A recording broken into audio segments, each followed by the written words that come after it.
Oke, berikut ini kami paparkan terkait dengan roadmap dan pohon penelitian dari Departemen Promosi Kesehatan dan Sistem Informasi Kesehatan. Adapun sebagai misi dan visi kami yaitu adalah Digital Promotion Strategies, di mana semuanya nanti kita akan ubah, kita akan targetkan bahwa promosi kesehatan itu karena mengikuti zaman maka kita harus membentuknya secara virtual yaitu dengan digital promotion. Nah, dari departemen ini itu terdiri dari saya selaku ketua yaitu Muhammad Ali Soedik MA, sekretaris Dr. Katmini Magister Kesehatan, anggota 1 Dr. Biba Melda Magister Kesehatan, Dr. Siti Farida Nurlaila, Dr. Nurdina, Asruria Sani Fajriah, Muhammad Asad Effendi, Reni Nur Hidayah. Nah, adapun roadmap daripada Departemen Promosi Kesehatan dan Sistem Informasi Kesehatan itu seperti yang ada pada slide ya, di mana ini mencakup dari aspek yang pertama yaitu dengan berbagai model ya, yaitu dengan sistem perkuliahan kampus merdeka, sistem kuliah intensif ya, ataupun juga kuliah gabungan. Nah, dikarenakan untuk promosi kesehatan ini tidak hanya pada satu program studi, yaitu tidak hanya di kesehatan masyarakat, tapi juga ada di keperawatan, ada di kebidanan, bahkan ada di farmasi dan radiologi. Nah, oleh sebab itu kami mencoba memilah-milahnya. Yang pertama yaitu untuk kuliah gabung, yaitu determinan kesehatan, psikologi kesehatan, sosioantropologi, itu kita coba untuk kuliah gabung. Di mana gabungan ini antara berbagai macam program studi, ya lintas program studi dari kesehatan masyarakat, dari kebidanan, dari farmasi, radiologi dan sebagainya. Begitupun juga dengan mata kuliah konseling terapeutik, komunikasi public speaking. Ini juga kita kombinasi, kita gabung antara prodi farmasi, ada kebidanan, ada kesehatan masyarakat. Ini kita coba gabungkan sehingga akan lebih efisien.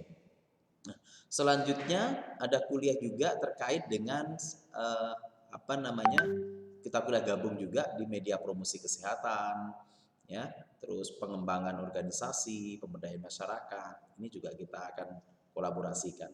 Selanjutnya ada kuliah dengan metode atau pendekatan kampus merdeka, di mana kita akan membentuk karena dari awal kita pengen bahwasanya departemen ini menuju digitalisasi, sehingga kita akan coba magangkan untuk kampus-kampus merdeka ini, kita magangkan ke jurusan-jurusan yang mendukung terhadap pembuatan aplikasi ataupun model daripada promosi kesehatan yang berbasis digital, yaitu dengan magang di jurusan desain komunikasi visual, terus di jurusan pemrograman, ya, contoh seperti di Stiki, Malang dan sebagainya.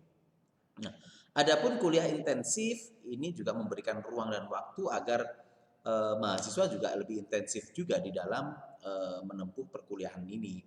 Itu ada beberapa mata kuliah, itu ada yang sudah kita rencanakan, dan dosen-dosennya di dalam departemen ini itu tadi kita terdiri dari 8 dosen yang akan mengampu sangat banyak sekali ya, hampir di semua program studi. Nah, adapun output daripada departemen ini adalah menganalisis perilaku kesehatannya, identifikasi teori perilaku kesehatan, menganalisis promosi kesehatan berbasis sosial budaya, sehingga kita mampu membuat sebuah aplikasi-aplikasi yang sangat bagus yang bisa diterapkan di masyarakat modern ini. Selanjutnya, Departemen Promosi Kesehatan ini dan sistem informasi kesehatan ini memiliki langkah yang kita sudah siapkan secara strategik, mulai dari input sampai dengan output. Yaitu inputnya tentu adalah mahasiswa kesehatan, keperawatan, kebidanan, pasca sarjana ya dari IKAS Tenaga Indonesia. Dan syukur-syukur nanti kalau dari kampus lain juga berkenan bergabung dengan kami. Ada di proses pertama, yaitu proses awal, kita akan ada mata kuliah dasar.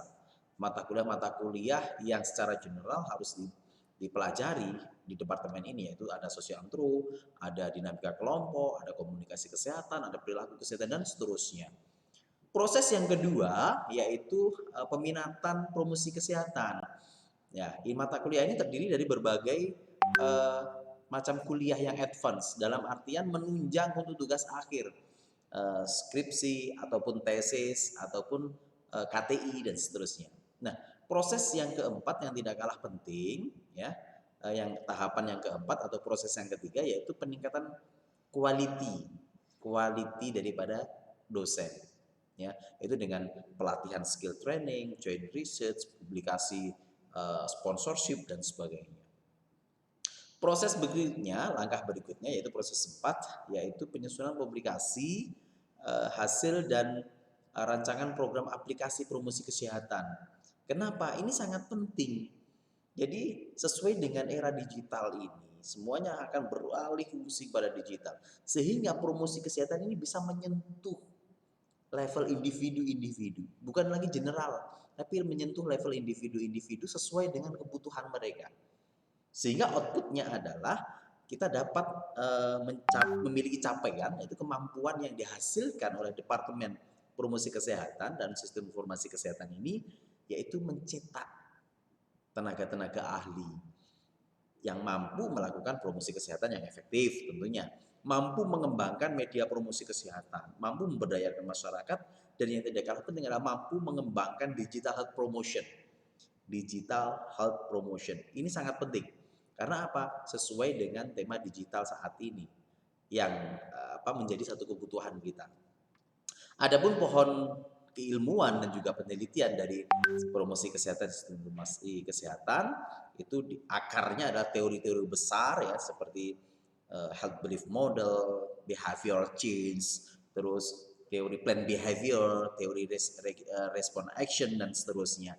Ini yang mengilhami, yang menjadi ruh daripada departemen ini. Selanjutnya ada cabang-cabang ilmu, cabang-cabang dari departemen ini, diantaranya ada determinan kesehatan, politik kesehatan, dinamika, pengembangan media komunikasi, pengembangan media promosi, pembuatan aplikasi yang berbasis ya, penguatan sistem informasi kesehatan, perilaku dan psikologi kesehatan dan seterusnya. Selanjutnya dari masing-masing cabang tadi ada ranting-ranting. Jadi dari cabang tadi kita membentuk ranting-ranting. Yang pertama diantaranya adalah ranting dari pendidikan promosi kesehatan. Di dalamnya ada ranting yaitu level card tingkat pencegahan penyakit, strategi global pemberdayaan masyarakat, kemitraan berbasis lintas program berbasis kesehatan, Ottawa Charter, indikator keberhasilan promosi dan seterusnya. Sedangkan pada cabang daripada pengembangan dan pengorganisasian masyarakat, ini ada primary healthcare, bagaimana mempelajari terkait dengan model pengorganisasian, difusi inovasi, detektif dan non-directive approach dan seperti itu ya.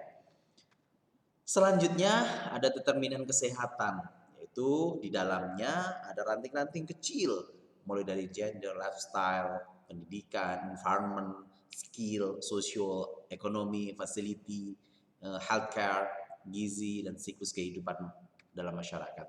Adapun politik kesehatan di dalamnya ada dinamika, yaitu ada politik outcome yang outcome-nya itu adalah kebijakan terkait dengan promosi kesehatan. Ada citizenship, ada isu politik kesehatan, ketidaksetaraan kesehatan, makna politik kesehatan dan seterusnya. Adapun dinamika kelompok yang ada itu adalah pengurusan sosial di dalam kelompok, komunikasi dalam kelompok, struktur kelompok, hakikat dinamika kelompok, pengambilan keputusan, perspektif dinamika kesehatan, konformitas dan penyimpangan di dalam kelompok.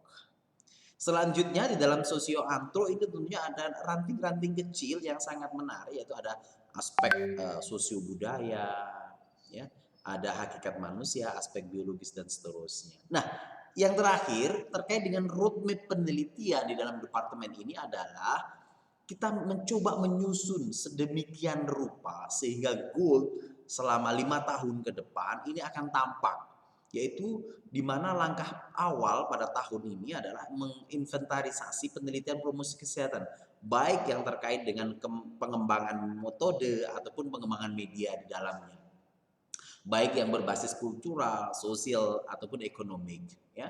Selanjutnya pada tahun berikutnya maka kita akan tingkatkan menjadi inventarisasi dan pemetaan potensi yang bisa kita angkat, terutama dalam pemecahan masalah kesehatan masyarakat. Dan pada tahun berikutnya lagi adalah pemodelan intervensi dalam pemecahan masalah kesehatan masyarakat. Sehingga kalau terpetakan dengan baik, maka apa yang akan kita lakukan, promosi yang akan kita lakukan itu akan lebih efektif. Sehingga di tahun 2024 kita bisa menyiapkan dengan dengan pemecahan masalah yang ada, kita bisa menerapkan, yaitu membuat, mengaplikasikan dalam bentuk pengembangan sistem informasi, dalam pengembangan instrumen dan sebagainya. Dan yang terakhir pada tahun 2025 yaitu kita targetkan pada pengembangan model dari tahun 2004 itu kita bisa ya diseminasikan hasil penelitian ini dengan baik sehingga kita bisa usulkan haki bahkan paten. Ya, bahkan paten. That's all. This is the roadmap of health promotion department. That's all. Thank you very much.